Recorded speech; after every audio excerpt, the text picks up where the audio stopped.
Hey guys, I wanted to share this with you quickly today. We made it for a cookout this weekend and it was super yummy, and things that are really easy and taste good are my favorites. So this is a spiced apple cider recipe from the Young Living blog, youngliving.com/blog.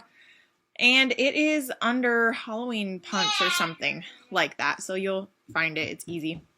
But it's super simple. You need 2 quarts of cider, and then you're going to grab lemon, clove, nutmeg, and cinnamon bark vitality oils. You're going to add 3 drops of lemon. This gives it a little extra kind of citrus flavor. And then you're going to spice it up with 1 drop each of the clove, nutmeg, and cinnamon bark vitalities.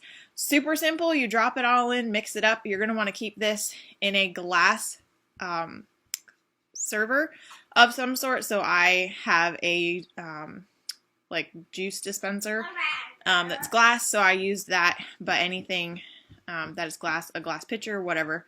The oils will release chemicals that are in the plastic, so that's why we don't recommend drinking it in styrofoam or plastic.